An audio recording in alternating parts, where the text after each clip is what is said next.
Hello, and thank you for tuning into the Conscious Shift Network. Today we are venturing into possibility with Cheryl Mitchell.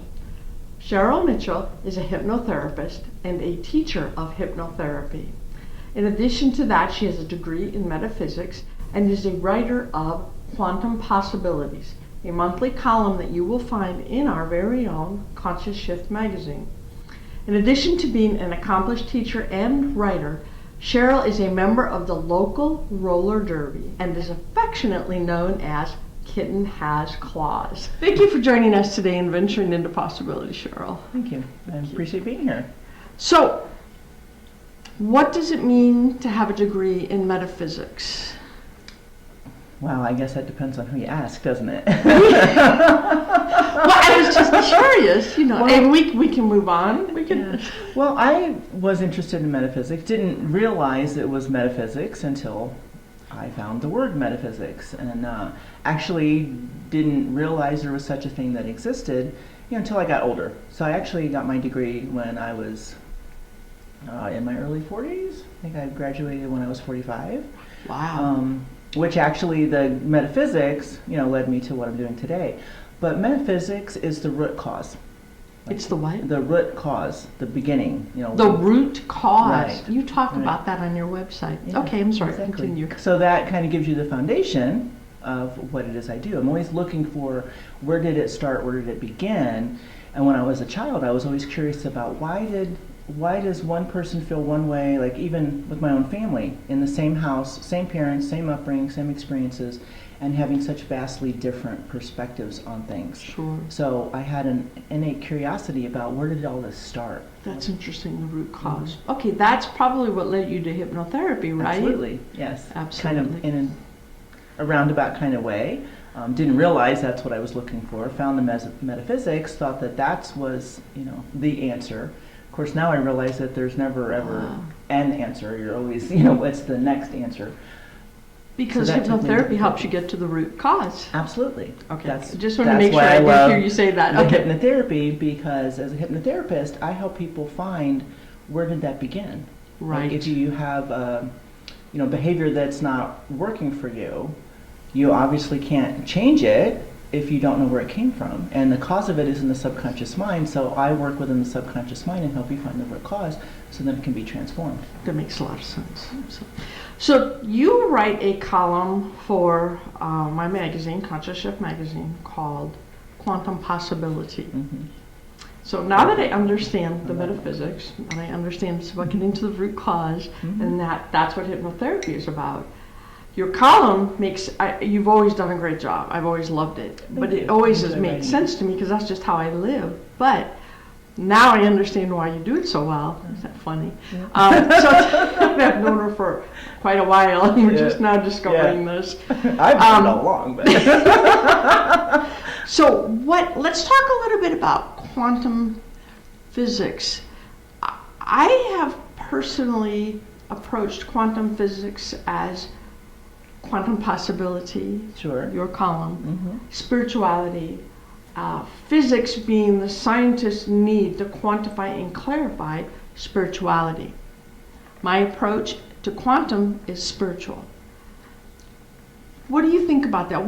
Tell us a little bit about your take on that. Well, it makes sense that the physical or the spiritual is connected to that, like they talk about the search for God, right? Go to quantum, looking for the God particle. And it's funny how going to the quantum realm to look for the answer, right? The answer, the root cause, just opens up all more. I mean, talk about the rabbit hole. Because there's nothing specific in the quantum.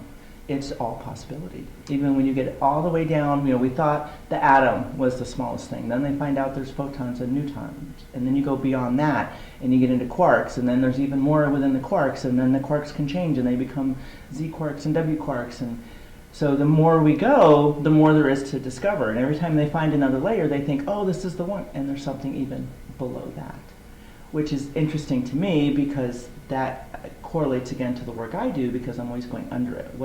We found this, now what's under it, what's under it, what's under it, always looking for the next layer below it. Right. So that correlates to the quantum idea. So with quantum, we find that, quantum in itself is the smallest particle. It's So that's where I connect to the quantum possibilities. What's the smallest thing that you can change to create a lasting So it's possible difference? at the smallest level, Right. breaking it down. That kind of makes it easy for you to assimilate and incorporate change into your life too. Because if you're looking at it from the smallest, okay, this is the smallest point that I understand right now. I just need to adjust this, and then everything else will kind of follow suit, And right? if you get in the habit of that, the new change, and then it becomes easy, right? So we don't do everything all at once. We do it, how do you eat an elephant, right? How do you eat an elephant? One bite at a time, right? You can't eat the whole elephant. Perfect. Yes. So that's my idea is, especially in this world, in our culture, we're so busy. Everybody's got everything going on, and who has time to, do something for an hour a day or whatever? But if it's a thought, you're constantly having thoughts. So why not take a few moments to be aware of your thought and then change the thought?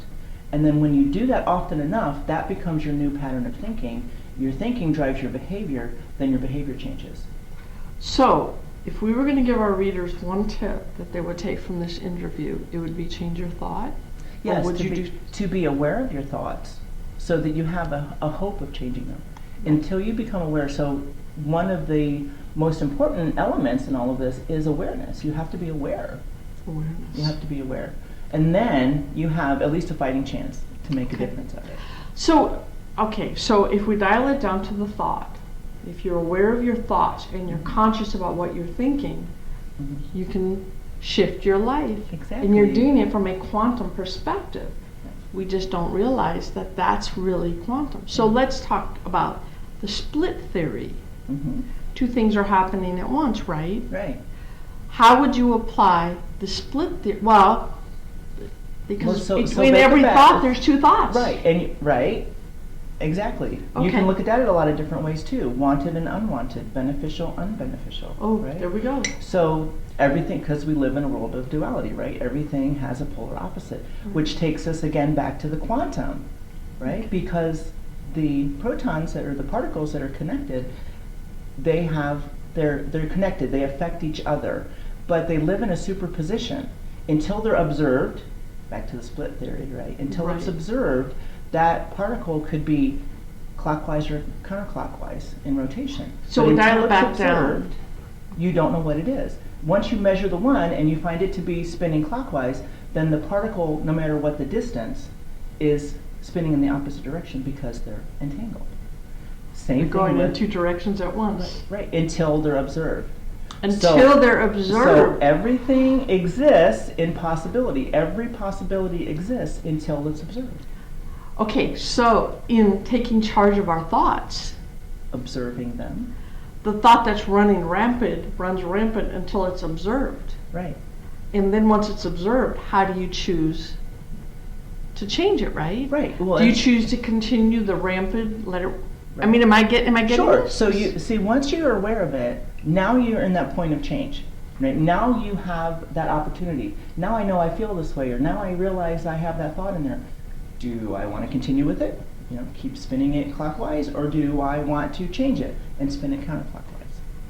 Wow. So that moment of observation, Okay. just like in the double slit theory, is the moment of change, or So, opportunity of change. then we can even take it a bit further, because what if it's all about choice? But it is all about choice, isn't it? Well, right, but how many of us have forgotten that? Because we're not observing where we are. We're not observing what we want. We're told you need to do this, be like this, do this, act like this, dress this way, wear this kind of makeup, whatever it is. Where's our free will in all of that, right? We give away our free will because the ego wants us to be accepted.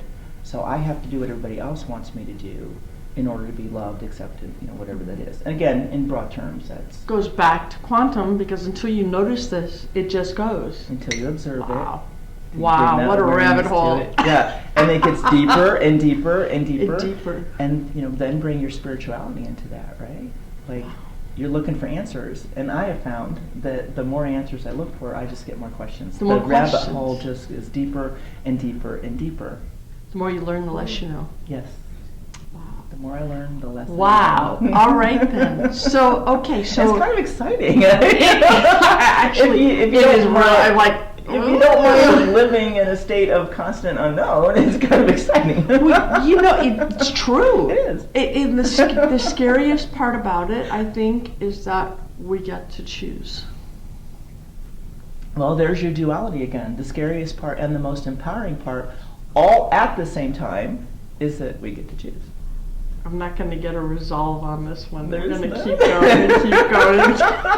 That's the quantum possibilities. I keep trying to say, well, what would be a way we could dial it down for our listeners? Sorry, listeners, Yeah. there's no way to just dial it deeper down. and It's deeper all and about deeper. choice. It's Yeah. all about the different versions. What's really beautiful about that, though, is there's no right or wrong. There's just what works for you, There's right?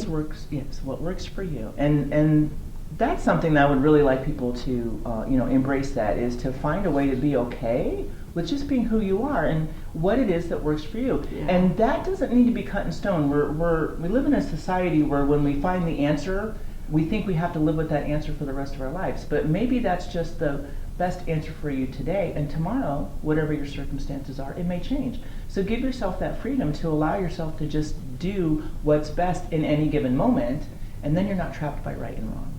So quantum possibility with Cheryl Mitchell. What if anything were possible? Mhm. And what if you had the answer? Yes. Wow. Venture down the rabbit hole of possibility today, Absolutely. right? Yeah. I think that about wraps it up for today. I thank you so much for tuning in. Check us out at consciousShiftMagazine.com and see what new ideas are taking root. And Cheryl Mitchell, hypnotherapist, kitten with claws, quantum physics extraordinaire. Thank you.